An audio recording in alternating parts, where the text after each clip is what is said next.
हमारे चैनल को सब्सक्राइब करें और बेल आइकन दबाएं।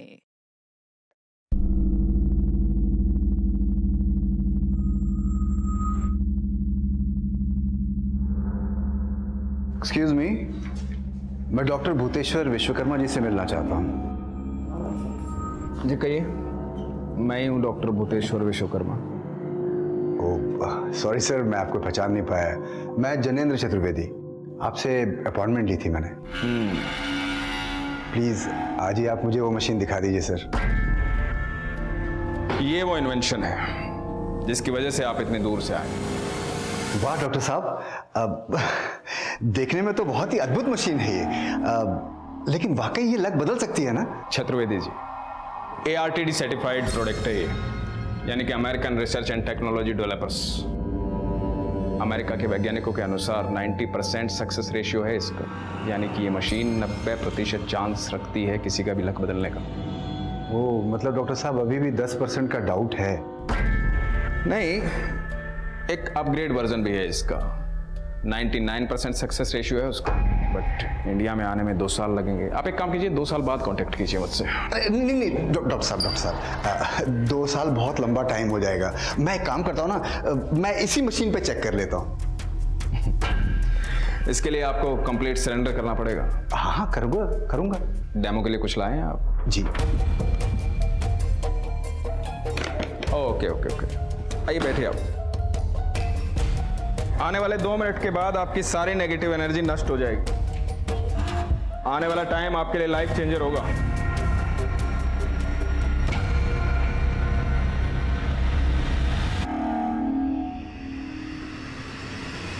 Just relax.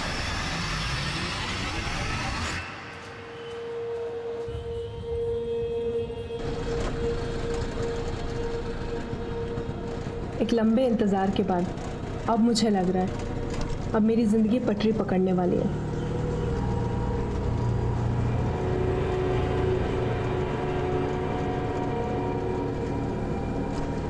पर कल तक क्यों लगता था कहीं जिंदगी का ये पूरा सफर वेटिंग टिकट पे ही नहीं काटना पड़ जाए।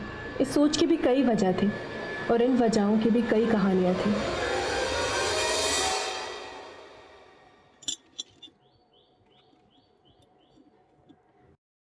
राधिका, आज तुम सूरज को राखी नहीं बांधोगी, इसका मतलब क्या है? देखो सगा भाई है तुम्हारा, और इतना घमंड मत करो तुम।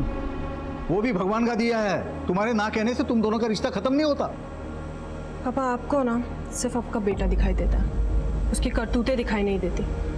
फरेब करे वो, गुनहगार बने हम। अरे कौन सा फरेब किया है? थोड़ा सा हेरा फेरी कर लिया, जो सारे करते हैं आजकल।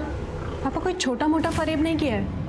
जिन गरीब बच्चों को हम चैरिटी के नाम पे पढ़ा रहे थे ना, उसके नाम पे एक फर्जी NGO का अकाउंट खोल लिया और गलत तरीकों से सरकारी फंडिंग का भी जुगाड़ कर लिया, और अब देखो अय्याशी कर रहा है। अरे तुम इतना गुरगुराओ मत। देखो, तुम्हारी चैरिटी करने से तुम्हें क्या मिलता है? मन का चैन। और मेरे जुगाड़ करने से तुम्हें क्या मिलेगा?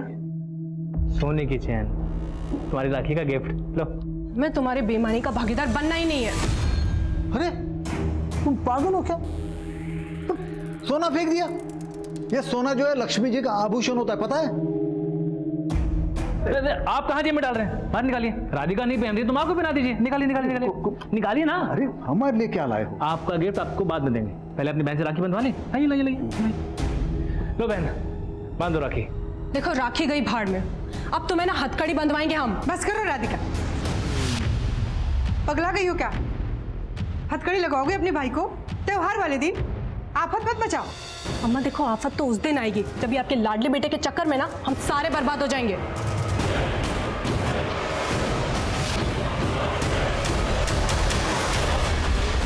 कई बार मजबूरी में हम अपनों की असलियत भी दुनिया से छिपा लेते हैं, लेकिन कई राज हमारे अपने भी तो होते हैं जिन्हें हम किसी से नहीं कहते और अंदर का शोर दबाकर उस पर खामोशी का ढक्कन लगा देते हैं। फिर खुद को बिजी रखने का दिखावा करते हैं। हमारी जिंदगी में बहुत कुछ ऐसा होता है जो हमारे बस के बाहर होता है। Radhika, my decision is final. I won't change it now. Sir please समझने की कोशिश कीजिए। इतने सारे लोगों को जॉब से निकाल देंगे तो कहाँ जाएंगे वो लोग? जहाँ जाना है जाएं।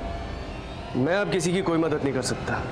पिछले 1 साल से मेरी कंपनी लॉस में चल रही है, छटाई तो करनी पड़ेगी ना। क्या ये तुम तो बड़ा बोला करते थे ना, हाँ, कि मेरे माँ के ट्रीटमेंट के लिए इस कंपनी से लोन दिलवा दोगी, जॉब से निकलवा दिया तुमने। मैं तुम्हें छोड़ूंगा नहीं, ये सब मत नौकरी खा छोड़ तू, ये झूठ बोलती है, मेरी नौकरी खा गई यार। बोली मेरे माँ का कैंसर का ट्रीटमेंट करवा देगी, कुछ नहीं करवाई, छोड़ूंगा नहीं तुमको।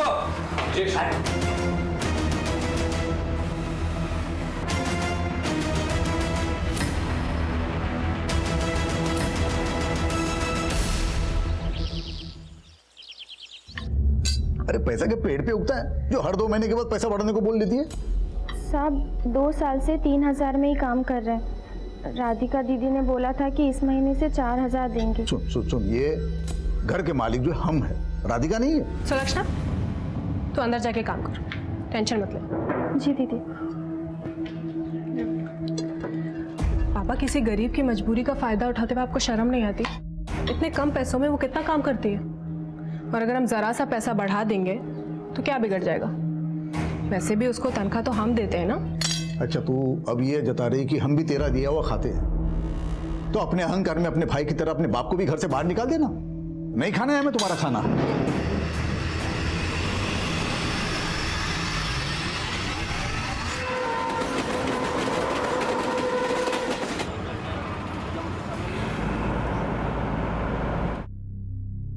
अगर आप सोचते हैं आप स्वाभिमानी हैं, तो मान लीजिए लोग आपको अभिमानी ही समझेंगे।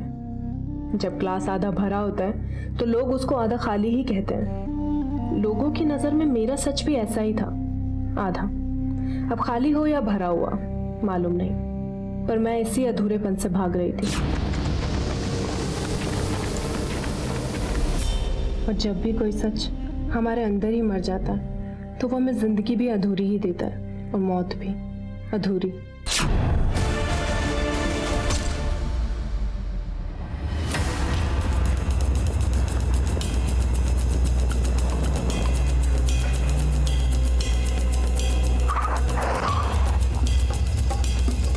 बहुत ही ब्रूटल मर्डर है सर। आसपास ऐसा कुछ भी नहीं मिला है जिससे लड़की की पहचान हो, और जिस मात्रा में खून पड़ा हुआ है। ये जगह बहुत ही सुनसान है। ये लड़की यहाँ खुद आई होगी या फिर इसको कोई गलत इरादे से यहाँ लेकर आया हो। पॉसिबल है सर लड़की सेक्सुअल ऑफेंडर्स का शिकार हुई हो। लाश की हालत देख के तो यही लग रहा है कि जैसे किसी ने गहरी रंजिश निकाली है इस लड़की से। पत्थर से लड़की का चेहरा बिगाड़ दिया गया ताकि इसकी पहचान ना हो पाए। मनीष, पता करो कौन है ये लड़की। कई बार तो इंसान मिट जाता है पर उम्मीदें नहीं मिटती। यूं होता तो वो होता, यूं ना होता तो वो हो जाता। ये वो सारी बातें हैं जिनके बारे में सोच सोच कर हमें अक्सर अपनी असल परिस्थिति पर मलाल होता है। पर अगर दर्द के राज गहरे हो और चेहरे पर मुस्कान ठहरी हो तो ऐसी जिंदगी वो रहस्य है जो हर तकलीफ झेल जाती है। जिस लड़की की हत्या हुई थी उसमें भी यही जिंदगी छिपी थी, लेकिन सवाल ये है कि आखिर उसकी जिंदगी छीनी क्यों गई? सर पोस्टमार्टम के अकॉर्डिंग लड़की के लोअर एब्डोमेन पे मल्टीपल स्टैबिंग की गई है। रेप के कोई साइन नहीं है, लेकिन उसका यूट्रस पूरी तरह से डैमेज्ड है।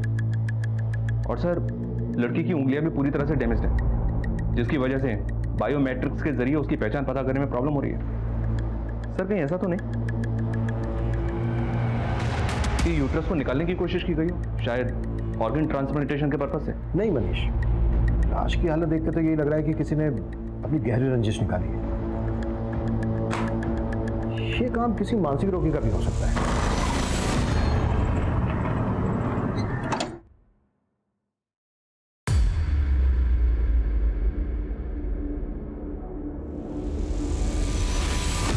लड़की की पॉकेट से ये स्लिप मिली। ये कोई बिल या रिसीट है, पर खून बहुत है इस पर, कुछ पढ़ने में नहीं आ रहा है क्या लिखा है। सुमित, इसको सॉल्वेट से वॉश करवाओ, शायद कुछ पढ़ने में आ जाए। सब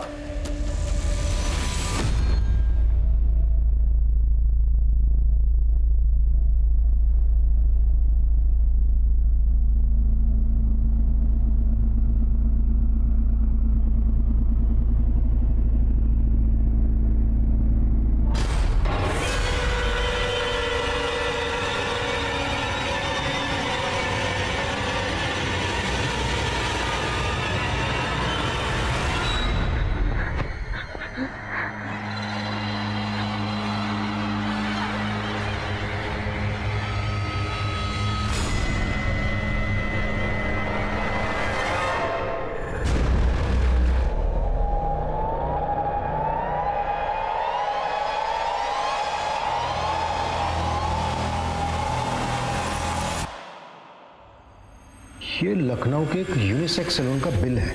जी सर, इस पर लखनऊ का एड्रेस तो लिखा है, लेकिन सर सैलून का फोन नंबर नहीं है। ये बिल है 24 जुलाई का और पोस्टमार्टम रिपोर्ट के मुताबिक इस लड़की का 25 जुलाई को यहाँ दिल्ली में मर्डर हुआ था। तो क्या मर्डर से एक दिन पहले ये लड़की लखनऊ के इस यूनिसेक्स सैलून में गई थी?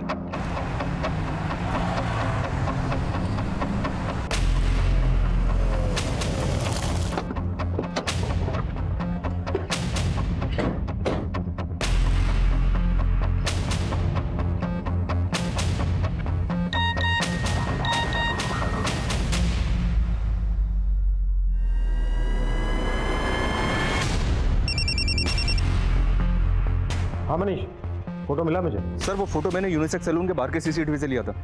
वो लड़की 24 जुलाई को लखनऊ के इसी यूनिसेक्स सैलून में आई थी। नाम पता चला उसका? सैलून के मालिक से बात किया सर, लेकिन वो उसके बारे में कुछ नहीं जानता। लेकिन सर उसने यहाँ पे कार्ड से पेमेंट किया था। उसके क्रेडिट कार्ड की डिटेल्स मैंने निकलवा ली हैं।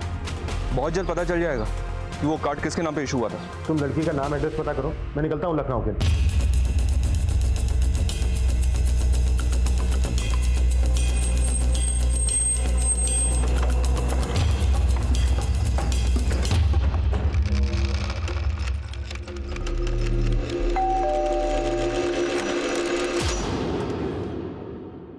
राधिका सिंह यहीं रहती है? हाँ जी, बेटी है हमारी। आप लोग कौन? Inspector Abhimanyu Jindal, Delhi police. Delhi police? आइए ना, आइए अंदर आइए। आपको इंस्पेक्टर त्रिपाठी जी ने भेजा है क्या? इंस्पेक्टर त्रिपाठी? हाँ, वो कासगंज वाले, उन्हीं के पास राधिका की गुमशुदगी की रिपोर्ट लिखवाई थी। आपने राधिका की गुमशुदगी की रिपोर्ट लिखवाई थी? हाँ, अब आपको FIR की कॉपी दिखाएं क्या? आप बताइए ना, राधिका को कुछ पता चला?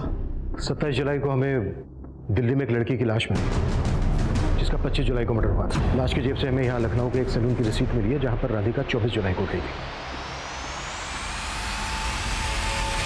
अम्मा, हम सैलून जा रहे हैं।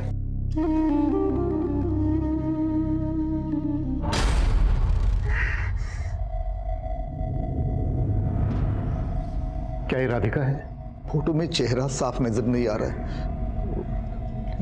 लेकिन हमारी राधिका तो कानपुर गई थी। आपको लाश दिल्ली में मिली है ना? कानपुर? क्या बोल के गई थी कानपुर में? वो कहाँ जा रही है? शॉपिंग वॉपिंग करने के लिए गई थी बाजार में। उसके बाद उसका फोन बंद आने लगा। हम टेंशन में आ गए। वो त्रिपाठी जी को हम रिपोर्ट लिखवा दी। दिल्ली में आपका या राधिका का कोई जानने वाला रहता है जहाँ पर राधिका जा सकती है? दिल्ली में तो क्या, हमारा कानपुर में कोई जान पहचान वाला नहीं है। त्रिपाठी जी, ये राधिका की मिसिंग कंप्लेंट कौन सी डेट में दर्ज हुई थी? ये 26 जुलाई की दोपहर को हमने कानपुर पुलिस से भी राधिका की डिटेल शेयर की थी, लेकिन फिलहाल वहां से कोई जवाब नहीं आया है। लेकिन 25 जुलाई की सुबह 9:30 बजे लखनऊ रेलवे स्टेशन की CCTV फुटेज में राधिका कैप्चर हुई थी। ये देखिए सर, वो प्लेटफॉर्म नंबर 7 पे देखी गई थी जहां से उसने कानपुर जाने वाली ट्रेन पकड़ी थी। लखनऊ से कानपुर जाने वाली वो ट्रेन दिल्ली तक भी जाती थी, लेकिन सवाल यह था कि राधिका उसी ट्रेन से दिल्ली गई थी या फिर कानपुर उतरने के बाद कुछ ऐसा हुआ कि वो गायब हो गई। राधिका के बर्थ मार्क्स से उसकी लाश की शिनाख्त कर ली गई, लेकिन दिल्ली पुलिस की चुनौती ये थी कि उन्हें एक ऐसे विक्टिम का मर्डर केस सॉल्व करना था जो दिल्ली की थी ही नहीं। पर सवाल यह था कि राधिका की हत्या के तार दिल्ली से जुड़े थे या फिर लखनऊ और कानपुर से, और इस हत्या का मोटिव क्या था? सर, राधिका ने 25 जुलाई से 3 से 4 दिन की लीव मांगी थी। तो लीव लेकर वो कहाँ जाने वाली थी? कुछ बताया था उसने? ये तो नहीं बताया, लेकिन कुछ पर्सनल काम था, ये बताया था। फिलहाल हमें ऐसी कोई इन्फॉर्मेशन नहीं मिली है कि 25 जुलाई को राधिका को कानपुर में कहीं देखा गया। आप लोग अच्छे से याद करने की कोशिश कीजिए। शायद राधिका कानपुर की किसी जगह का नाम आपसे बोल के गई हो जहाँ वो जाने वाली है। किसी मार्केट वगैरह का नाम लिया हो उसने? नहीं, तो वो सिर्फ इतना ही बोल के गई थी कि वो कानपुर शॉपिंग के लिए जा रही है, शादी की शॉपिंग। राधिका को जिस ढंग से मारा गया है उससे तो यही लगता है कि राधिका की जिंदगी में सब कुछ ठीक ठाक नहीं था। किसी पे शक है आप लोगों को? बाबूजी, अम्मा, आप सोच कर रहे हैं? सर को बताइए ना। मुझे उसी पे शक है, वही है, मैं बता रहा हूँ। किसकी बात कर रहे हो तुम? विजय, विजय दोस्त था राधिका का। राधिका? विजय, अंदर कहाँ घुस रहे तुम? राधिका से मिलने आए हम। नहीं मिल सकते तुम राधिका को। नहीं, काय, एक बात कान खोल के सुन लो। तुम हमारे नाम राशि के ना होते तो अभी के अभी हमारे बेटे को बोला गया ना, तुम्हारे कुंडली बिगाड़ दिए होते। निकल जाओ यहाँ से। कल जी ऐसा है, हम भी आपसे प्यार से कह रहे हैं, हम आए हैं राधिका से मिलके जाएंगे। राधिका क्या बात करनी है? हाँ देखो, हमने तुम्हें साफ साफ बोल दिया था पहले ही, हम बद्री जी से शादी कर रहे हैं। हमें पता तुम हमसे भी प्यार करती हो। बाहर निकलो। अरे बता दे रहा तुमको बद्री जी से शादी करेंगे करके। निकल जाओ। रहता कहाँ है विजय?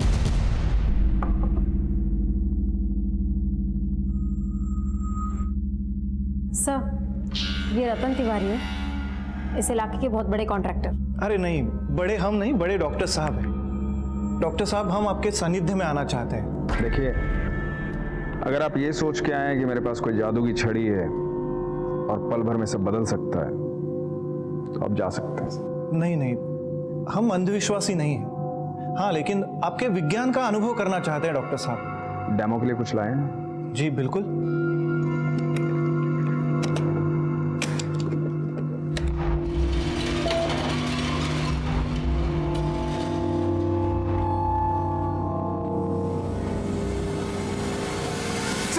सर हमारी बात सुनिए। सर नहीं, सर हमारी बात। सर हमने राधिका को नहीं मारा सर। सर राधिका घर वाले झूठ बोल रहे हैं सर हम प्यार करते थे राधिका को, वो भी हमसे शादी करना चाहती थी। पर राधिका ने तो तेरे साथ अपना रिश्ता तोड़ दिया था। तोड़ दिया था सर, लेकिन हम बचपन से एक दूसरे को चाहते थे। वो अच्छा खासा कमा रही थी, हम जॉबलेस थे, हमारा टेम्परामेंट मैच नहीं होता था। वो फ्रस्ट्रेट हो गया, हमने उसको एक दिन कुछ बोल दिया, वो बुरा मान गई सर। राधिका हमारी बात सुनो ना। Radhika please please please Radhika, हम तुमसे प्रॉमिस कर रहे हैं, हम दोबारा ऐसा कभी नहीं करेंगे।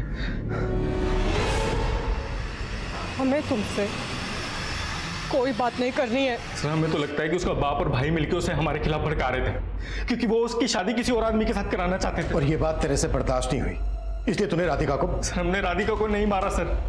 अगर हमको खुंदक थी ना तो उसके बाप और भाई से थी। एक नंबर के लालची लोग हैं वो, और इसी लालच की वजह से उसकी शादी एक बड़े उम्र के आदमी के साथ करा रहे थे सर वो।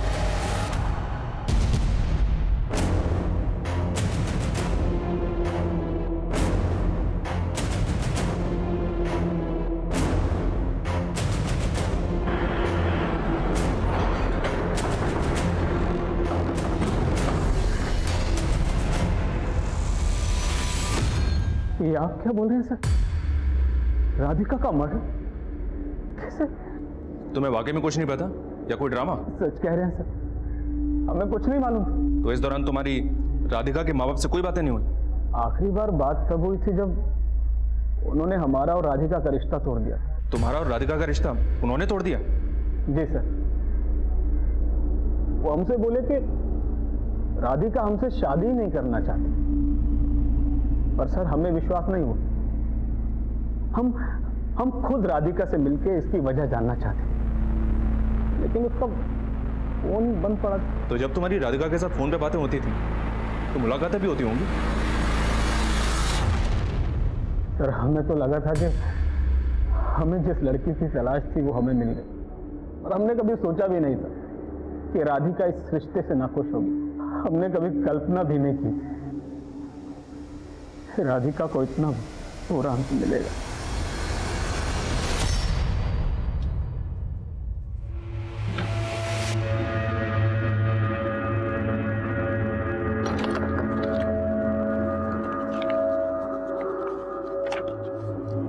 पापा, अब क्या सूझा है आपको? राधिका की अलमारी में क्या ढूंढ रहे हैं आप? वो मेरा एक फाइल है, वो उसे ढूंढ रहा था। तुम क्या कर रहे हो यहाँ पे? जाओ ना, तुम्हारा काम करो ना।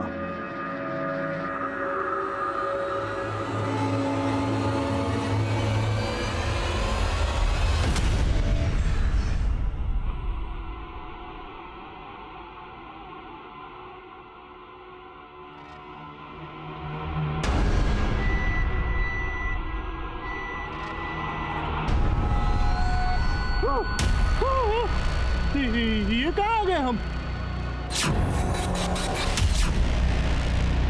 उठ, अबे उठ बे, उठ।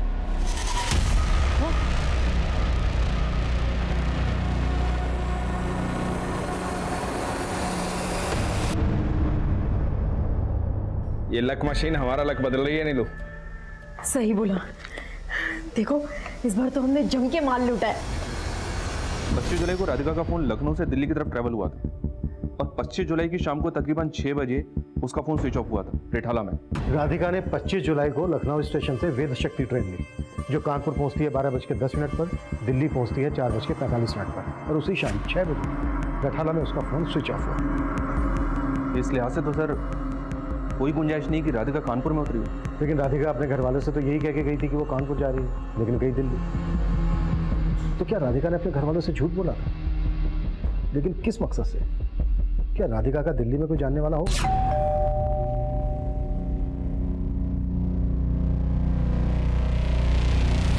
लेकिन सर राधिका के कॉल रिकॉर्ड्स में दिल्ली का कोई नंबर नहीं मिला। क्राइम सीन का डम डेटा निकलवाओ और चेक करो कि मर्डर वाले दिन कानपुर या दिल्ली का नंबर उस एरिया में कोई एक्टिव था क्या। Okay sir. और एक बात है सर, मैं बद्री से मिला था। उसने बताया कि राधिका के पेरेंट्स ने उसका और राधिका का रिश्ता राधिका की मौत के 5 दिन बाद खत्म कर दिया था, 30 जुलाई को। व्हाट? या सर। और इस बात को कंफर्म करने के लिए मैं जब राधिका के पेरेंट्स से मिला तो वो बोले हमारे लिए तो राधिका गुमशुदा थी और जिस लड़की की शादी होने वाली हो वो इस तरह अचानक घर से गायब हो जाए तो आपको पता है ना लोग क्या क्या अटकलें लगाते हैं। बद्री जी को जवाब देना हमारे लिए मुश्किल हो गया था तो हमने उनसे रिश्ता ही तोड़ दिया। उनका जवाब सुन के मुझे यही लगा कि शायद वो लोग इस बात को मान बैठे थे कि राधिका को बद्री पसंद नहीं था, इसलिए राधिका गायब हो गई। बद्री राधिका से 15 साल बड़ा। कहीं ऐसा तो नहीं है कि राधिका की बद्री के साथ शादी हो रही थी इसी वजह से वो भाग गई हो? सर इसलिए राधिका के पेरेंट्स पर भी नजर रखने के लिए आदमी लगा दिए। ये भी चेक करो कि 25 जुलाई को राधिका ने टिकट कहाँ की ली थी, कानपुर की या दिल्ली की। उसी से क्लियर होगा कि राधिका की ये जर्नी प्री प्लान थी या फिर राधिका किसी और के प्लान का शिकार हुई। Okay sir. Train reservation check करने के साथ पुलिस दिल्ली रेलवे स्टेशन से लेकर राधिका के मर्डर स्पॉट रिठाला तक के बीच के एरियाज के कई सीसीटीवी स्कैन कर रही थी। ऑटो और टैक्सी चलाने वालों से भी लगातार पूछताछ की जा रही थी। क्राइम सीन के एरिया का डम डाटा निकाला जा रहा था और वहीं लखनऊ में पुलिस राधिका से जुड़े हर शख्स पर नजर रख रही थी।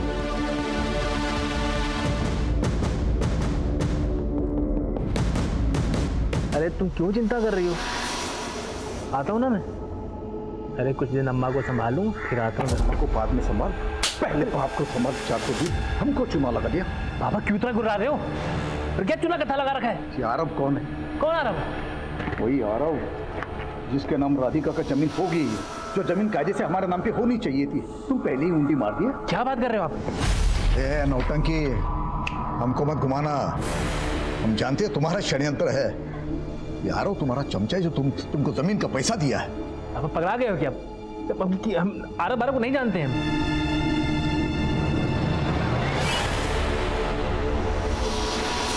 साहब हम पिछले 2 साल से राधिका दीदी के यहाँ काम कर रहे हैं, लेकिन आपने हमें यहाँ। देखो सुलक्षणा, घबराओ मत। हम सिर्फ इतना जानना चाहते हैं कि राधिका के अपने माँ बाप और अपने भाई से रिश्ते कैसे थे? भाई राधिका दीदी के साथ नहीं रहते थे और पिताजी से बहुत चिड़ी चिड़ी सी रहती थी राधिका दीदी। अपनी माँ से बहुत प्यार करती थी, इससे ज़्यादा और कुछ नहीं पता हमें साहब। ये राधिका की बद्री से शादी होने वाली थी, तो क्या राधिका इस शादी से खुश थी?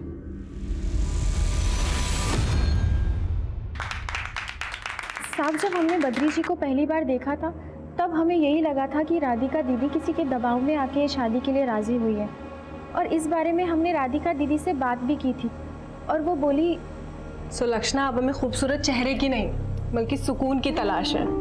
लेकिन दीदी वो आपसे उम्र में बहुत बड़े हैं। बड़े अच्छे इंसान हैं वो और मुझे यकीन है कि मैं बद्री जी के साथ बहुत खुश रहूंगी। और साहब राधिका दीदी का जवाब सुनकर हम खुद हैरान रह गए।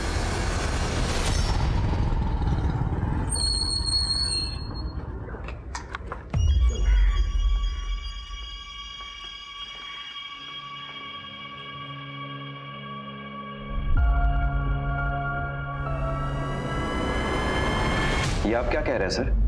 राधिका मेरी कलीग थी, इसलिए वो मेरे साथ फोन पर बात किया करती थी।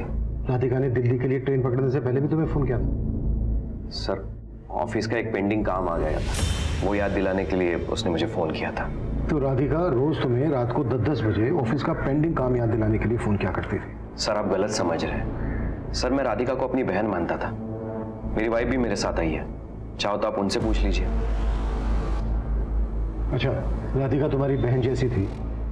राधिका ने कभी तुम्हें इस तरह का हिंट दिया जो उसकी हत्या की वजह हो सके? करीब 1 महीने पहले हमारे बॉस ने हमारे स्टाफ के कई लोगों की छटनी कर दी थी सर। राधिका एचआर में थी, उसी ने सभी लोगों को न्यूज़ दी थी। उसके बाद ऑफिस में बड़ा बवाल हुआ था।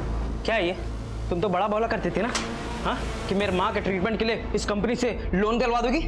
जॉब से निकलवा दिया तुमने, मैं तुम्हें छोड़ूंगा नहीं। ये सब मत नौकरी खा झूठ बोलती है। सर जॉब से तो बॉस ने निकाला था, लेकिन तकलीफें राधिका को झेलनी पड़ी थी। तो तुम कहना चाह रहे हो कि राधिका का हत्यारा उन्हीं एम्प्लॉयज में से कोई है जिनको राधिका ने जॉब से निकाला था? नहीं सर, ये तो नहीं कह सकता, लेकिन जॉब जाने के बाद सबसे ज्यादा परेशानी ब्रिजेश और श्यामलाल को हुई थी। ब्रिजेश और श्यामलाल।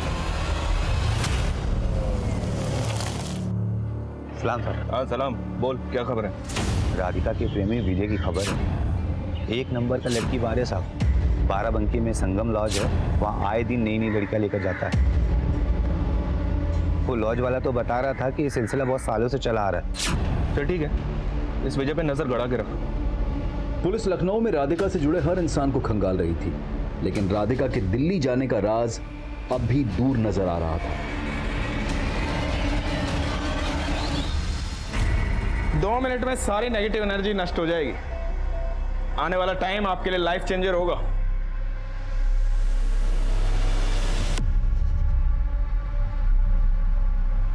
Just relax. कितने पैसे? बहुत पैसे हैं। सारे पैसे। अरे इसका मशीन तो बंद कर, ये मर जाएगा। जल्दी। हेलो, भाई साहब, मर गया है। मर गया सर। हमने कुछ नहीं किया सर। सर क्या हमको बार बार उठा लाते हैं सर आप लोग? अभी तो उठा उठा के कुटेंगे भी अगर तूने सच नहीं बोला तो। सर सब कुछ तो बता दिया आपको। सब कुछ, लेकिन तूने ये 3,40,000 रुपए का हिसाब नहीं किया अभी तक, जो राधिका के अकाउंट से तेरे अकाउंट में ट्रांसफर हो रहे थे किश्तों में। कभी 20,000, कभी 30,000 और एक बार तो सीधा 1.5 लाख। क्यों पैसे ले रहा था राधिका से? मदद के नाम पे हम उधार पैसे ले रहे थे राधिका से। उधार ले रहा था या फिर ब्लैकमेल कर रहा था राधिका को? सर नहीं सर, ब्लैकमेल नहीं कर रहे थे सर। सर कसम खा के बोल रहा हूँ, हमको बहुत प्यार करती थी, हमें दुखी नहीं प्यार? अभी तक कितनी प्रोस्टिट्यूट के साथ सोया है तुझे याद भी है? इसलिए मारा ना तूने राधिका को क्योंकि उसने तुझे पैसे देने बंद कर दिए थे? मानते कि हमने उसको धोखा दिया था, लेकिन मारा नहीं है उसको। राधिका तुम यहाँ क्या कर रही? कहाँ है वो? कौन है वो? राधिका देखो ड्रामे मत करो, मैंने देखा है किसी को। किसको देखा है तुमने? क्या बात कर रही हो राधिका? कहाँ छुपा है उसको? और इसी वजह से उसने हमारे से रिश्ता तोड़ दिया था। हम बस उसको मना के अपनी जिंदगी में वापस लाना चाहते थे बस, लेकिन हमने उसको मारा नहीं है सर।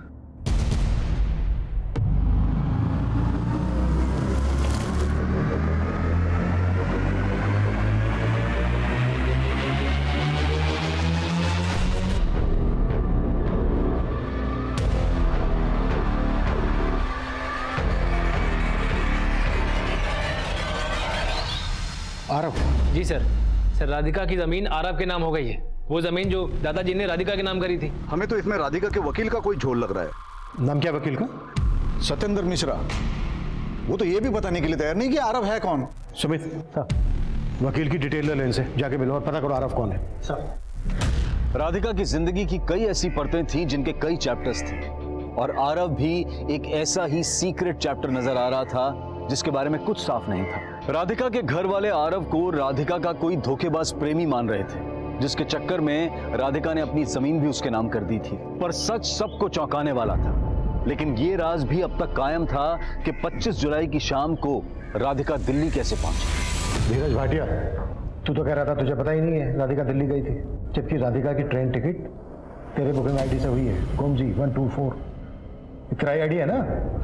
हाँ सर, वो राधिका मुझसे टिकट जरूर बुक करवाती थी, लेकिन मैंने कुछ नहीं किया है सर। कुछ नहीं किया तो ये बात तूने हमसे पहले क्यों नहीं बताई? मैं डर गया था सर। देख, अब कुछ भी मत छुपाना हमसे और ना ही झूठ बोलना। राधिका दिल्ली में कहाँ गई थी? वो रिठाला। रिठाला? वहीं राधिका का मर्डर हुआ था। देखिए सर, मुझे इसके बारे में कुछ नहीं मालूम। राधिका अक्सर रिठाला जाया करती थी। क्यों जाया करती थी? नहीं पता सर। रिठाला में किससे मिलने जाती? पिंकी छाबरा से। ये पकड़ तुम। हाँ सुमित। सर मैं उस लॉयर सत्येंद्र मिश्रा से मिला। वो बता ही नहीं रहा है कि आरव कौन है। बोल रहा है कि जब तक हम लोग कोर्ट के ऑर्डर नहीं लाएंगे वो हमें कोई भी स्टेटमेंट नहीं देगा। कोर्ट?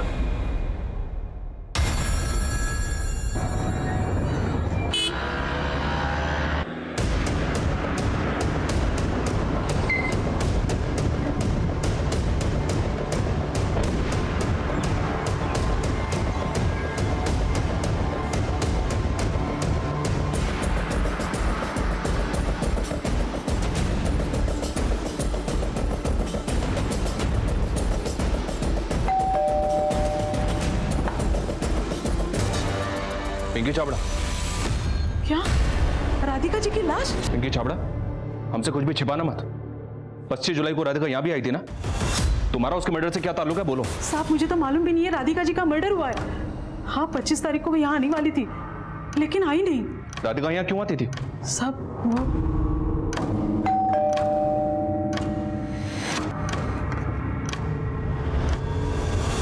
आरव कैसा है पिंकी जी? एकदम मस्त है। आरव देखो कौन है आपसे मिलने। आरव की मम्मा आ गई आरव के पास। तू इस बच्चे का नाम आरव है और ये राधिका का बेटा है? जी साहब। राधिका को तुम कैसे जानते हो और इस बच्चे का बाप कौन है?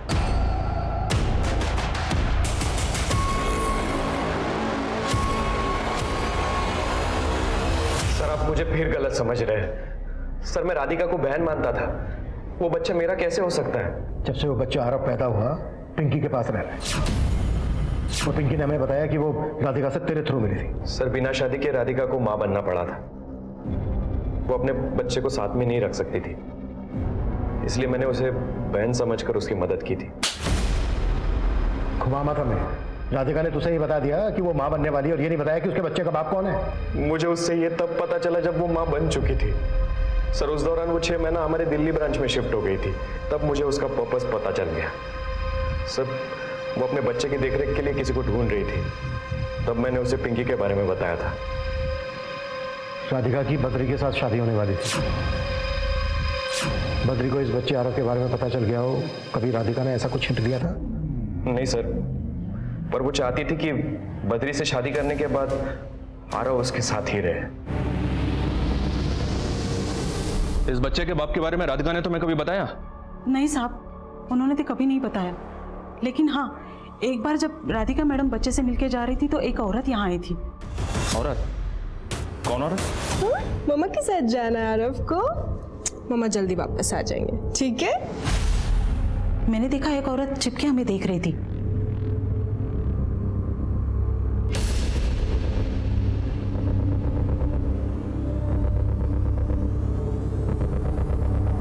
राधिका मैडम जाने के बाद वो यहाँ आई और राधिका मैडम और बच्चे के बारे में पूछने लगी। वो औरत थी कौन? पता नहीं साहब। उस औरत का स्केच बनवा सकती हो? जी साहब। वो औरत कौन है जो राधिका के बारे में जानकारी ले रही थी? उसको अभी तक कुछ पता नहीं चला सर। और ना ही पिंकी ये बता रही है कि आरव का पिता कौन है। वो औरत राधिका के मर्डर के पीछे हो सकती है। धीरज ने हमें बताया था राधिका ने दिल्ली अपना ट्रांसफर करवाकर अपने बच्चे की डिलीवरी की। एक काम करो, दिल्ली के सारे क्लिनिक्स हॉस्पिटल छान मारो, वहां से हमें जरूर कोई ना कोई लीड मिलेगी।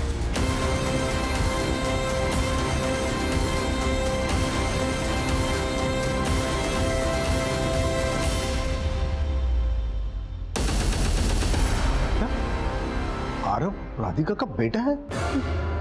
ये कैसे हो सकता है? ये झूठ है। देखिए हमें राधिका के कलीग धीरज और इस औरत पिंकी ने यही बताया कि आरव राधिका का बेटा है। ये है पिंकी। जानते हैं आप इसको? नहीं, इसको नहीं जानते हम। पिंकी ने हमें बताया कि यह औरत राधिका और उसके बेटे आरव के बारे में पूछताछ करने आई थी। इसको जानते हैं? नहीं, इसको भी नहीं जानते हम।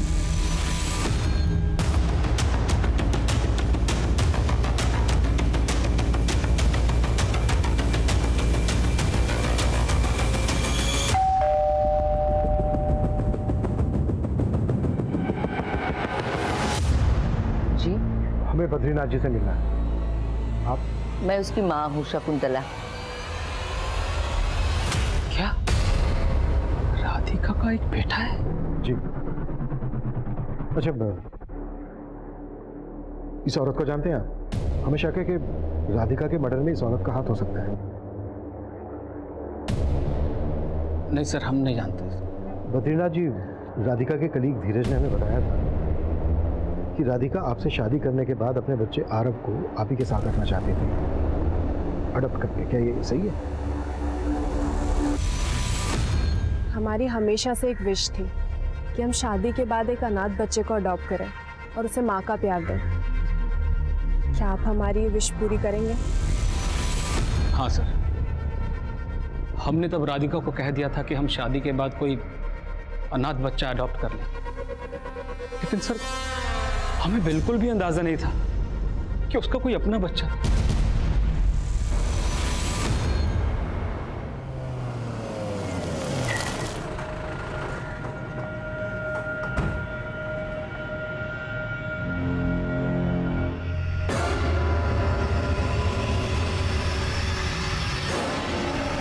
सर, राधिका और मेरे बीच में कोई अफेयर नहीं था।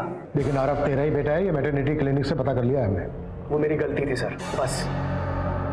करीब 1.5 साल पहले मैंने अपने पूरे स्टाफ के लिए अपने फार्म हाउस पे पार्टी रखी थी। वहाँ पे राधिका ने बहुत ज़्यादा ड्रिंक कर ली थी। चलो, मुझे धोखा दिया। मेरे होते हुए दूसरी लड़कियों, आराम से। दूसरी लड़कियों। Radhika, Radhika, it's okay.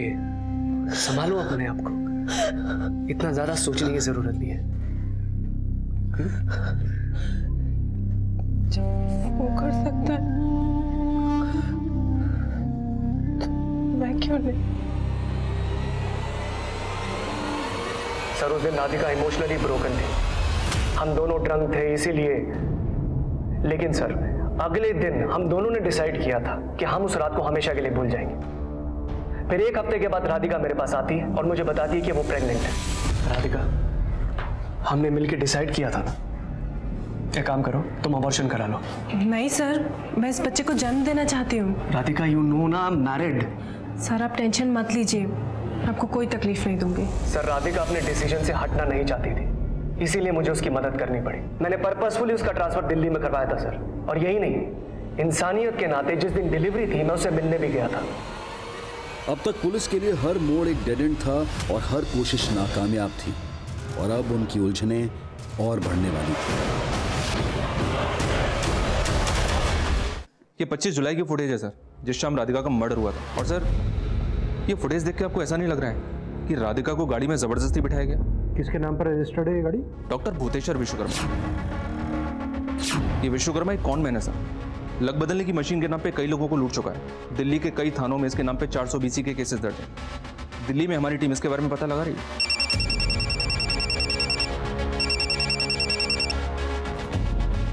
बोलिए बद्रीनाथ जी।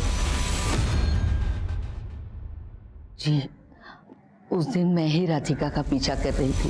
उस वक्त मैं भी दिल्ली में ही थी, अपनी भांजी से मिलने गई थी, और उसी सोसाइटी में मैंने राधिका को देखा। इसलिए मैं उसके बारे में पूछताछ करने के लिए वहाँ गई। पर सर, मेरी माँ ने सिर्फ उत्सुकता में राधिका का पीछा किया था, उसकी हत्या में इनका कोई हाथ नहीं।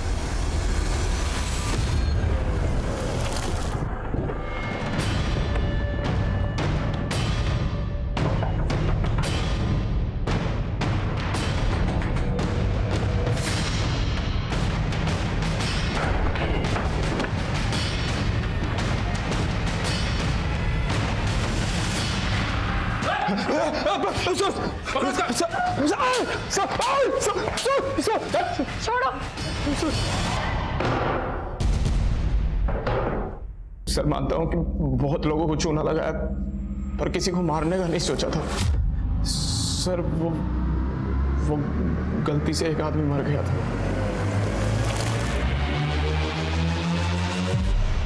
किसी ने लाश डंप करते हुए हमारा वीडियो बना लिया था, फिर उस आदमी ने हमें धमकी दी। हेलो सुन, अगर तू चाहता है कि ये वीडियो पुलिस के हाथ ना लगे तो एक काम करना होगा। सर, उसने हमें ब्लैकमेल किया सर, इसलिए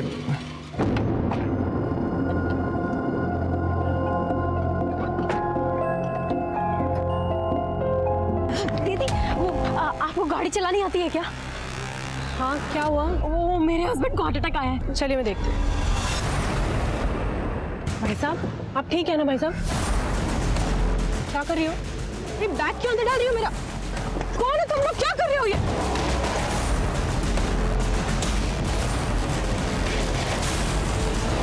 अरे रुक! पकड़ इसको, पकड़।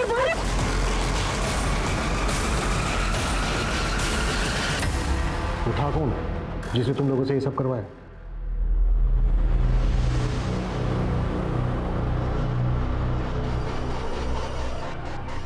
ये तो हम सोच ही नहीं पाए कि जिन जड़ों को हम इतना दूर दूर तलाश रहे थे, वो जड़ें तो हमारे इतने करीब थी।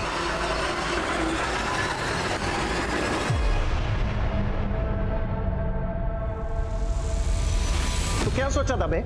हमको चंपत लगा के भाग जाएगा? एक मर्डर किया है ना, अब दूसरा भी करना पड़ेगा। देखो, यही है ना वो लड़की? सिर्फ इसके हाथ और पैर काटने नहीं कहा था हमने, इसके जिस्म का एक एक हिस्सा काट। इतनी नफरत? ऐसा भी क्या बिगाड़ा था राधिका ने तुम दोनों का? उसने हमसे हमारा पति छीन लिया था। आए दिन धीरज उसके साथ फोन पर ही चिपके रहते थे। हेलो, हाँ राधिका, हाँ तुम्हारी दिल्ली की 25 जुलाई की टिकट बुक करवा दी है। अरे अरे थैंक यू किस बात का, तुम भी ना। चलो टेक केयर, बाय।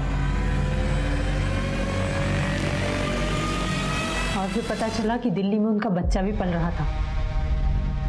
रतन भैया को बताए हम, इनका भी खून खौला और निकाल ली हमने भड़ास। अब मेरी सुनो तुम दोनों। धीरज राधिका को सच में अपनी बहन मानता था, और वो बच्चा धीरज का नहीं किसी और का था। अब तुम अपने हाथ से देखना, जेल में निकल जाएगी भड़ास। शक वो बला है जो अगर दूर ना हो तो इंसान की सोचने समझने की शक्ति क्षीण हो जाती है, और अच्छे अच्छे इसकी वजह से तबाह हो जाते हैं। राधिका ने जिंदगी में कई धोखे खाए, कई तकलीफें सहकर भी उसने अपने बच्चे के भविष्य के लिए एक लंबी तपस्या की। ये उसका साहस ही था कि उसने शादी किए बिना भी अपने बच्चे को जन्म दिया, लेकिन ये सच अपने माता पिता को बताने का साहस वो नहीं कर पाई। लेकिन उसके इस डर के दोषी उसके माता पिता भी हैं, क्योंकि अगर उन्होंने राधिका को समझने की जरा सी भी कोशिश की होती तो शायद राधिका का ये अंजाम नहीं होता। इसलिए बेहद जरूरी है कि हम अपने परिवार में एक ऐसा माहौल बनाने की कोशिश करें जहां हमारी जिंदगी एक राज ना बन जाए, सब एक दूसरे से अपने दिल की बात खुलकर कह पाएं। अब मैं अनूप सोनी आपसे विदा लेता हूं, फिर मुलाकात होगी क्राइम पेट्रोल सतर्क में एक और नए केस के साथ। तब तक अपना और अपने परिवार का ख्याल रखें, सतर्क रहें, सुरक्षित रहें और देखते रहें क्राइम पेट्रोल सतर्क। जय Hind. For more updates, subscribe to our channel, click the show links and enjoy watching the videos.